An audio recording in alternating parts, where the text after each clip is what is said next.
Glória a Deus, amados. Está muito linda nessa nossa festa dominical, né? Acontece de tudo. E agora vamos ter a parte mais importante, que é a ceia do Senhor, né? Recebi essa manhã de um querido irmão de um grupo aí, algo bem adaptado, assim, para ler nessa manhã para vocês, falando sobre o nosso culto aqui. Olha que bonito que ele escreveu. Ceia, a celebração imperdível. Amém? É verdade. Na nossa sede hoje, às 9 horas, com muita comunhão, batismos e até bebês para apresentar. No Calvário, o amor se fez sangue. No túmulo escuro, seu corpo morto se tornou vida e luz. Ele foi rasgado, o véu, e aberto foi o céu. Morta foi a morte, e cancelados nossos pecados. Por isso celebramos a Jesus. Hoje Ele é o nosso pão vivo e vinho derramado. Maranata, nosso Senhor. Ele veio e voltará. Aleluia, glória a Deus. Amém? Não dá vontade de bater palma? Glória a Deus. Amém, amados. João Nelson mencionou o nosso retiro de crianças, né? Eu dei um pulinho lá, agora não tenho mais tanta responsabilidade, né? De todos os retiros junto com a Heloísa. Mas Deus tem nos dado uma maravilhosa equipe aí, que vocês conhecem, liderada pelo Luiz e a Débora, né? Que estão fazendo um trabalho muito lindo. Este retiro também teve um casal muito amado entre nós, o Daniel Matchulat e a sua esposa Kislene, que estiveram ministrando sobre um assunto muito interessante, que não só as crianças, né, pode começar com elas, é claro, devem saber e conhecer, que é o que foi o tabernáculo no Antigo Testamento. Talvez até muitos adultos não sabem bem disto, né? E é bom nós sabermos, porque tudo que estava naquele tabernáculo apontava para Cristo e a sua igreja. Como nós vamos ver nessa introdução que eu vou dar agora, mas antes de tudo vamos ter também um momento muito agradável, tem de tudo aqui, tem até vídeo hoje, que o Luiz fez de um geral que aconteceu lá nesse lindo retiro sobre esse tema do tabernáculo. As crianças vão gostar de ver também. Clica aí, professor Vinícius.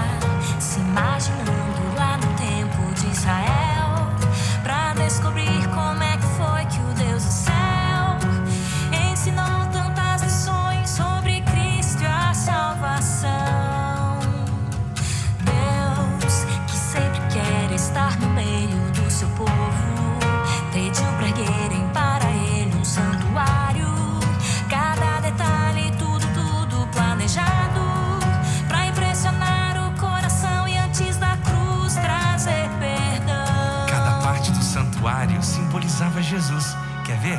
Começando pelo pátio. Altar de sacrifício. Jesus, o cordeiro que morre no meu lugar. Jesus, a água da vida. Jesus, o pão que desceu do céu. Jesus, a luz do mundo. Altar de incenso. Jesus, intercede por mim. Arca da aliança. Jesus, me leva pro Pai. Jesus é o meu santuário, nele eu tenho a salvação.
tabernáculo.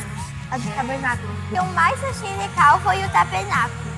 Gostei muito da ida pro tabernáculo. As gincanas são as melhores, eu gosto daquelas caça-tesouros. Também gostei do álbum de figurinha. Eu falaria que obrigada porque ele salvou a minha vida e porque ele morreu na cruz por mim e eu queria muito estar com ele agora.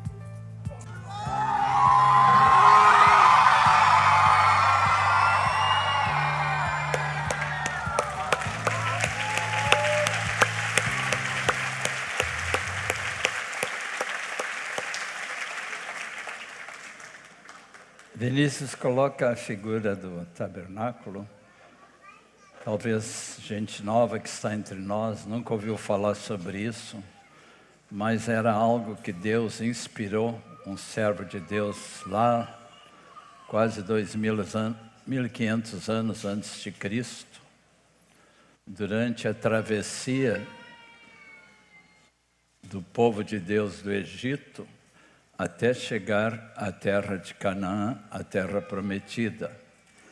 Essa viagem toda durou nada menos do que 40 anos. É isso, né, Luiz?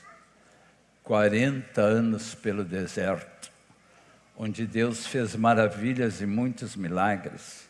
Um deles é que diz que as sandálias dos pés das pessoas, dos homens, das mulheres e das crianças, nunca se gastaram. Deus mandava cair maná do céu, um pãozinho com gosto de mel, cair os flocos, eles faziam ali, não é? E também codornizes, aquelas aves que estavam por lá, para eles fazer um churrasquinho, um galetinho, né? Então eles foram alimentados maravilhosamente por Deus durante aquele trajeto. E cada vez que eles faziam suas paradas, eles montavam o tabernáculo através dos sacerdotes e seus auxiliares. E essa montagem aí era algo maravilhosa que tipificava o templo do Espírito Santo, que é Jesus Cristo e nós, não é? A igreja viva do Senhor, o povo de Deus que também está peregrinando nessa terra a chegar à Nova Jerusalém. Que lindo, né? Que somos todos nós. Então, esse tabernáculo era constituído, aí como vem, de 3 partes importantes. Era cercada por um grande muro. Imagino que ele devia ter, Luiz, tu te lembra quantos metros? Tamanho desse salão será? Menor um pouco, a metade desse salão, né? Era uma obra-prima de arte, que Deus mesmo, pelo Espírito Santo, inspirou aquele homem de Deus, chamado Belsazar. Então, o povo ia, passando as mais diferentes provações, sempre montando novamente. Aí, quando chegaram perto de Jerusalém, isso aí foi abolido, foi construído o templo. Aí uma estrutura parecida com essa foi feita dentro do templo. Aí nós temos o átrio inicial, não é? Ali no filme que vocês viram, as crianças estavam do lado de fora. Os tios fizeram mini tabernáculos de cabaninhas bem decoradas com folhagens, e cada quarto de crianças ficava embaixo de uma dessas mini tendas. Ficou muito bonito aquilo, vocês viram. Aí elas entravam ali no primeiro átrio, onde o sacerdote, um deles, recebia as crianças. Viram que tinham 2 ali, né? O outro era o sumo sacerdote, protagonizado pelo nosso querido Daniel, não é? Então, nessa parte inicial aí que chamava o átrio, ali estava o altar de sacrifício. Viram também no vídeo, né? Que é aquele primeiro objeto que está ali, onde as ovelhinhas eram sacrificadas. O povo não podia entrar naquele terreno ali. Ficava de lado de fora, deixava a sua ovelhinha, cada pai de família, em favor de sua família, pedindo perdão de seus pecados, E ali, então, quando a ovelhinha era trazida, os sacerdotes faziam a matança do animal ali mesmo, naquele local, não é?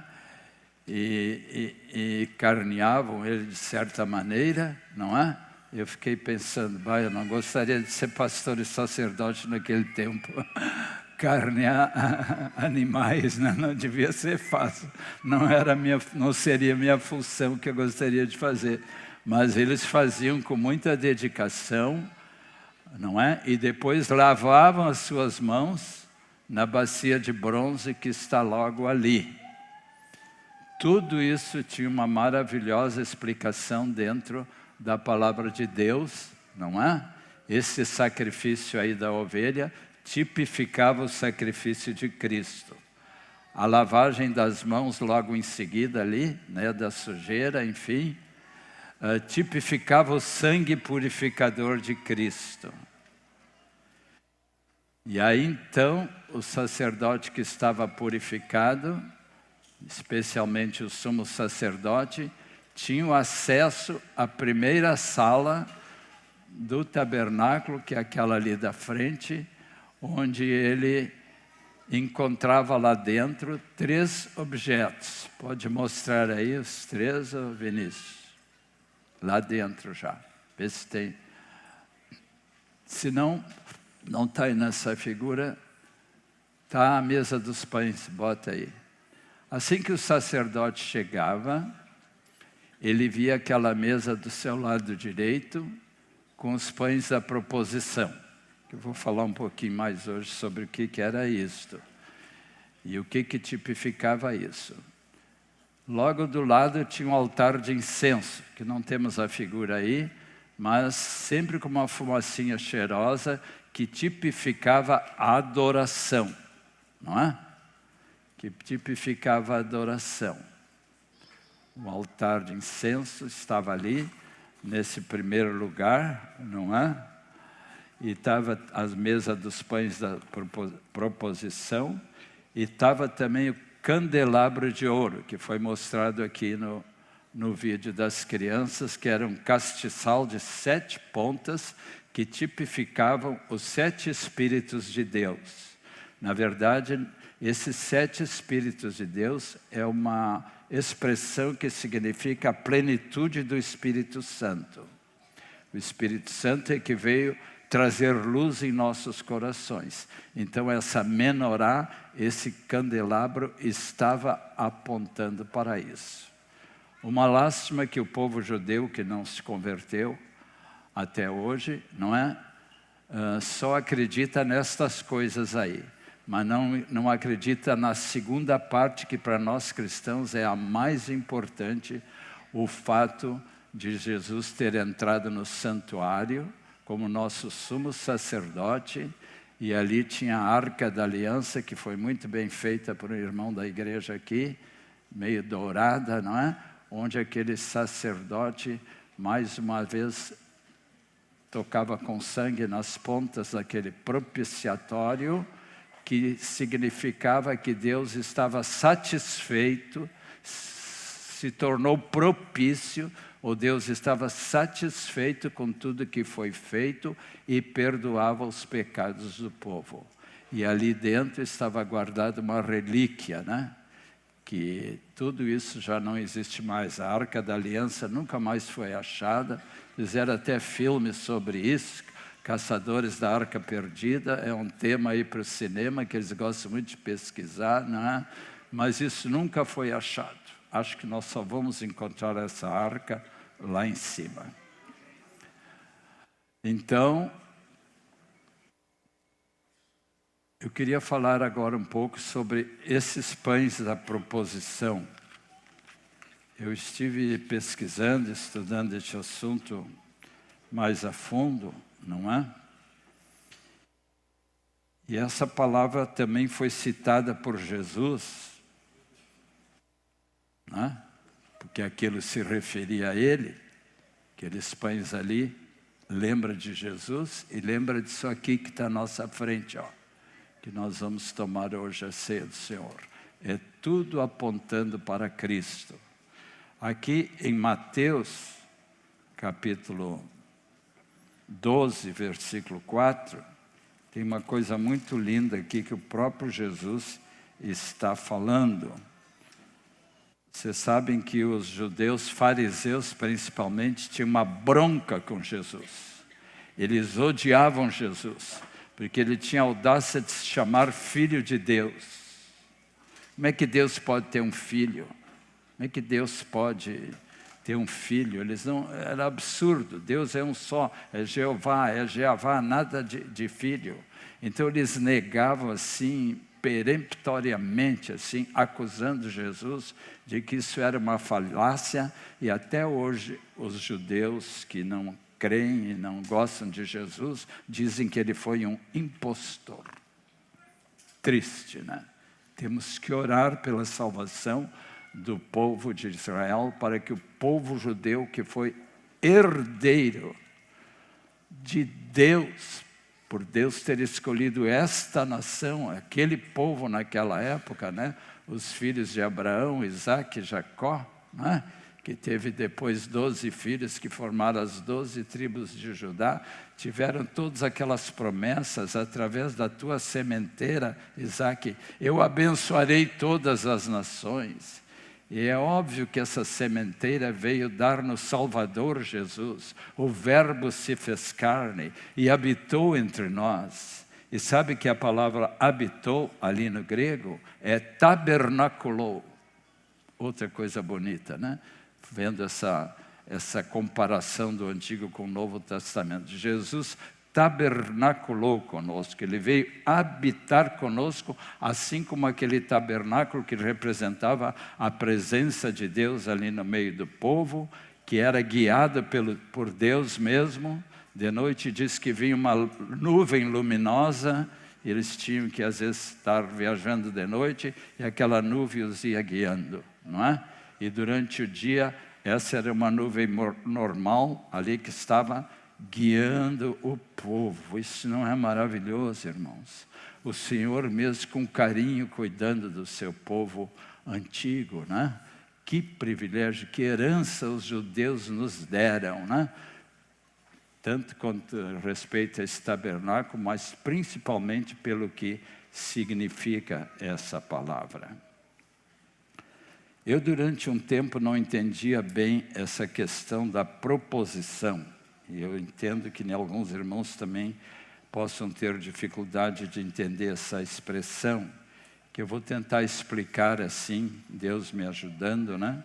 Pelo Espírito Santo, aquilo que eu recebi de revelação sobre isso. Aqui diz em Mateus 12:4, falando de Davi, no 3, bota o 3 antes. Mas Jesus lhes disse: não lestes o que fez Davi quando ele e seus companheiros tiveram fome? Agora, como entrou na casa de Deus, que era o tabernáculo na época, não era o templo ainda, era o tabernáculo, e comeram os pães da proposição, os quais não era lícito comer. Mas ali Deus fez uma exceção. Só os sacerdotes podiam comer depois aquelas comidas consagradas, inclusive os pães também que eles repartiam entre si, da tribo de Levi, que era a tribo sacerdotal, né? Que chegou a ter mais de 4.000 cantores para o louvor. Irmãos da música, já pensaram se nós vamos chegar a esse ponto? Cadê o Cacilhas? Hein? Termos 4.000 cantores, hein? Asaf tem feito muita coisa nessa área entre nós também, né?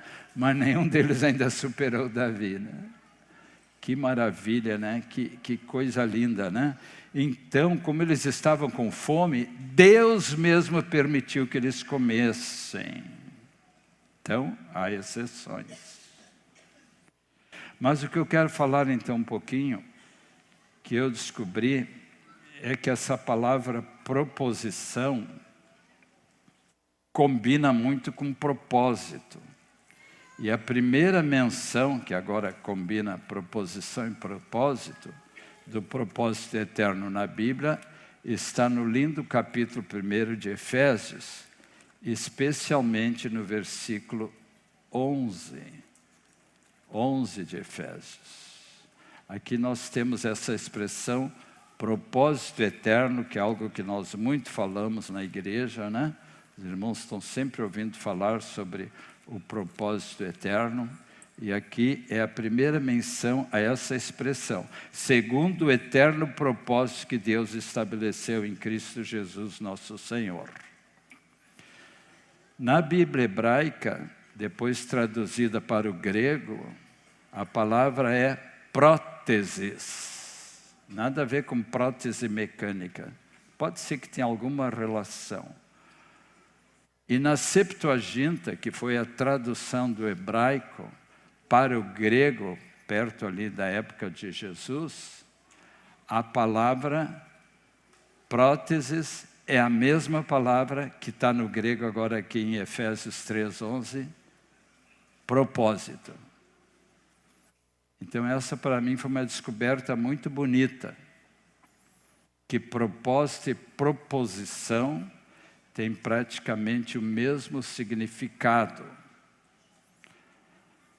Coloca aí a foto do sacerdote ainda, antes de falar dos pães, porque isso foi muito bem tipificado. Estão vendo grande ali? Dá para aumentar a imagem para ver mais o peito dele? Vinícius, vê se tu é bem perito nessas coisas. Eu não ia conseguir fazer. A minha neta fez, viu?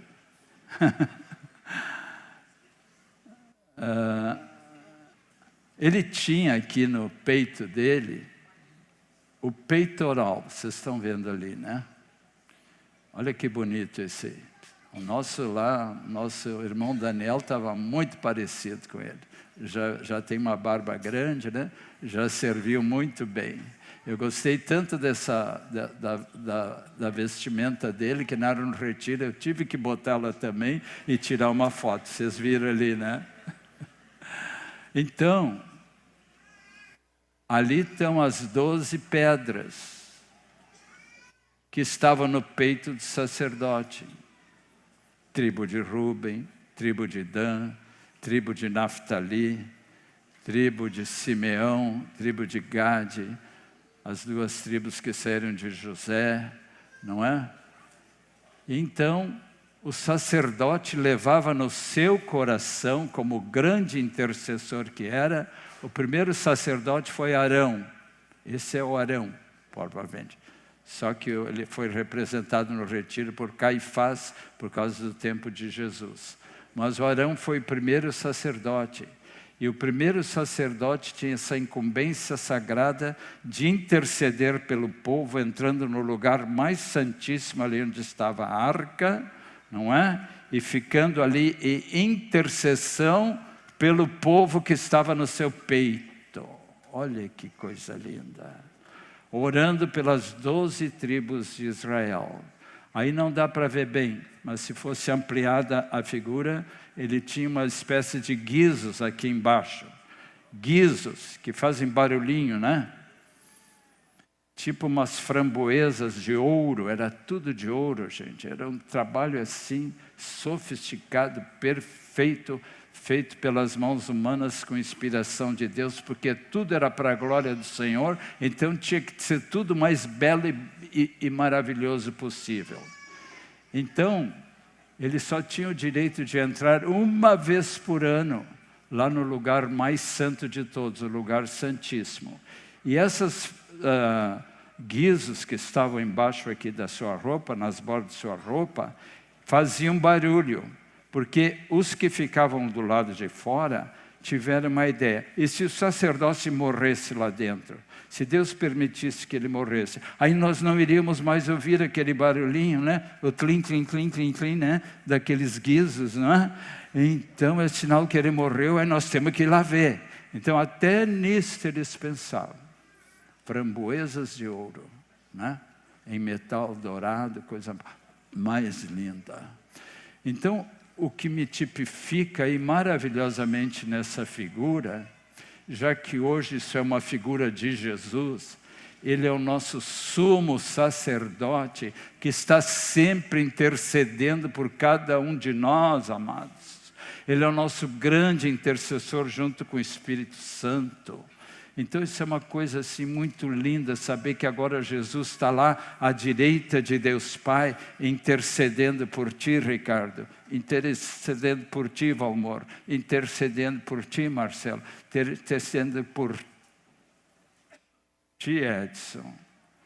E cada um dos nossos nomes, assim como o Arão intercedia pelas tribos de Israel, Jesus está sempre intercedendo hoje por nós, a sua igreja, porque ela está no seu peito, no seu coração. Amém, amados? É lindo demais. Vamos louvar a Deus mais uma vez com palmas. Glória a Deus. Glória a Deus. Glória a Deus. Agora vamos falar então dos pães da proposição. A palavra proposição, pode botar a outra figura. Em inglês, os que gostam de inglês, né? É showbread.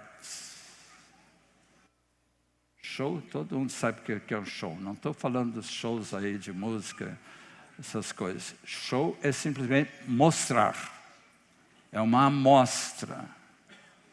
Bread é pão. A amostra dos pães. Aqui está. A ceia está mostrando os pães. São também para nós os pães da proposição. Mas eu prefiro usar os pães do propósito. Não é? Que estavam expostos naquele tempo como uma futura revelação daquilo que nós chamamos de igreja, que sua vez foi implantada por Cristo através de quantos homens? 12. Quantos eram as tribos de Israel? 12. Uma coisa combinando com a outra. Não é? Assim como aqueles lá do Antigo Testamento, né? Aquelas 12 tribos importantes geraram todo o povo de Israel. Hoje Jesus com seus apóstolos, que são junto com Cristo o fundamento da igreja inicial, ela se multiplicou extraordinariamente, muito mais do que a religião judaica, tanto que somos quase 2 bilhões de cristãos no mundo. Não é pouca gente. Pena que muitos desses 2 bilhões, são apenas nominais. Tem que botar uma luneta assim, né? Uma lupa para ver quais são os verdadeiros cristãos, quais são os verdadeiros discípulos, né?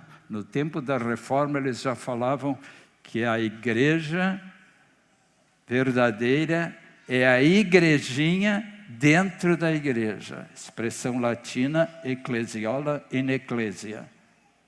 Então, hoje é a mesma coisa. Se nós vamos contar assim, Brasil, 30 milhões de evangélicos, gostam de citar isso aí, né? Cuidado com esses censos. Deus uma vez censurou Davi por causa de um recenseamento que ele estava fazendo para se orgulhar. Nós não devemos nos orgulhar. Nós devemos dar graças a Deus, que Deus nos atingiu com seu Espírito Santo, nos salvou pelo seu sangue, ressuscitou para nos dar a vida eterna e nos deu o Espírito Santo para viver uma vida santificada. Amém? Infelizmente, hoje ainda é assim. A verdadeira igreja é uma pequena igreja dentro da igreja, assim chamada igreja cristã, não é? Num sentido, isso é muito triste, porque, na verdade, poucos que estão dentro da igreja querem um verdadeiro compromisso com Cristo. Muitos estão aí dentro, muitos estão saindo também, não é? Ao ponto de dizerem hoje em dia que a igreja desviada está muito maior que a igreja verdadeira. Triste, né? Ouvir isso aí. Mas se é desviada, já não é mais igreja, né? Já não é mais igreja. Então, maravilhoso, né? Falando dos pães da proposição,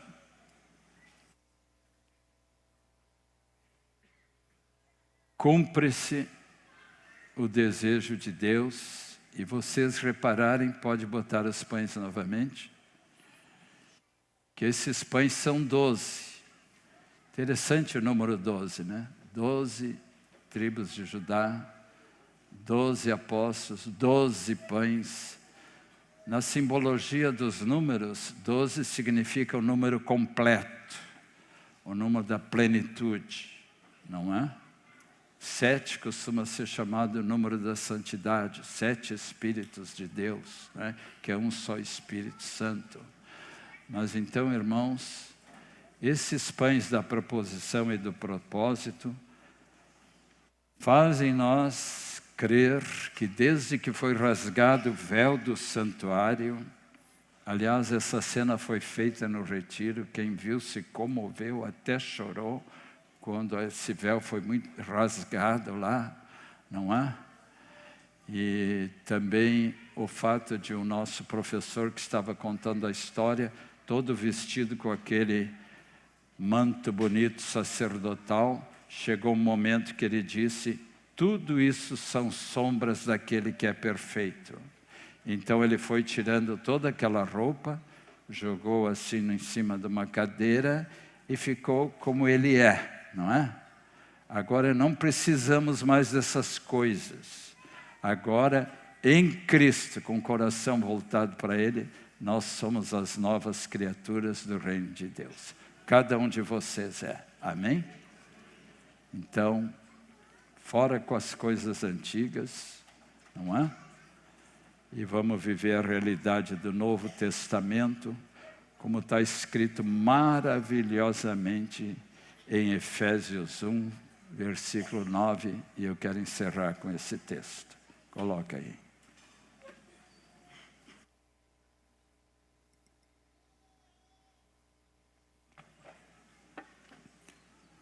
Vamos ler, igreja, todos juntos.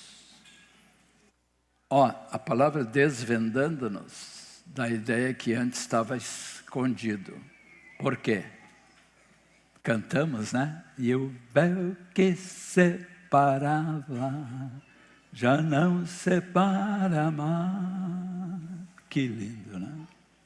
Deus desvendou, abriu o véu da escuridão espiritual e nos revelou o mistério da sua vontade, de ter criado segundo o seu beneplácito, que quer dizer, segundo a sua boa vontade, que propusera em Cristo, de novo a palavra próteses, que Deus tinha proposto, daí vem proposição, propósito, né? Deus tinha proposto em Cristo de fazer, agora leem junto, igreja, de fazer convergir nele, na dispensação da plenitude dos tempos, todas as coisas, tanto as do céu como as da terra. Amém, amados? Tudo está convergindo em Cristo. E Deus nos deu o privilégio, eu estou agora linkando aí, para falar uma palavra que os jovens gostam muito de usar, né? O que é linkar? Linkar? O que inventa tanta coisa? Linkar? Por que não diz ligar, né? É a mesma coisa em português, né? Tá, fica linkando mesmo. Eu estou linkando aqui com a Santa Ceia do Senhor, não é? Esses pães da proposição passaram de época. Agora, desde que Jesus instituiu a ceia e disse, tomai e comei, isso é meu corpo, este é o meu sangue, nós devemos nos alegrar intensamente de termos o privilégio de participar dessa celebração. E comer o pão e beber o vinho, nos lembrando do amor de Deus por cada um de nós, e tornar realmente esse momento que eu gosto de chamar a nossa festa máxima. Melhor que qualquer festa desse mundo é essa aqui. A celebração conjunta nesse ágape fraterno, nessa refeição fraterna, onde nós repartimos uns com os outros o pão da vida, nos lembrando também que nós devemos levar esse pão lá fora para os perdidos, para que outros venham ter o privilégio de pertencer também à família de Deus, onde eles vão ser alimentados espiritualmente. Amém, igreja? Amém. Vamos orar. Também oro com meus irmãos, Senhor, que oram comigo agora. Te agradecendo por tua maravilhosa palavra e tua revelação desses fatos que acabamos de ver. Como tudo aquilo do passado tu manifestaste para preparar o caminho. Como disse João Batista, estava preparando o caminho quando ele disse lá na beira da praia, apontando para Jesus: eis aí o Cordeiro de Deus que tira o pecado do mundo. Não mais animaizinhos sacrificados, mas o Cordeiro de Deus sacrificado, ensanguentado, por amor de cada um de nós. Queremos te agradecer todos juntos aqui, Senhor, pelo privilégio de fazer parte do teu povo santo, do povo que vai morar no céu, do povo mais feliz dessa terra, porque tenho o privilégio de conhecer essa verdade e de comunicá-la aos perdidos. Que cada irmãozinho aqui, cada irmã, adulto ou criança, jovem, possa estar sempre consciente dessa tarefa inacabada ainda, mas que está continuando quando cada um de nós leva alguma vida para Cristo. Obrigado pelos que foram batizados e fazem parte da nossa família, Senhor, de agora em diante. Que Tu estejas cuidando de cada um deles, abençoando e edificando para que eles se tornem parte viva da Tua igreja. E muito obrigado, Senhor, porque agora nós vamos celebrar contigo a nossa vitória em Cristo, tomando a ceia juntos. Amém, amados.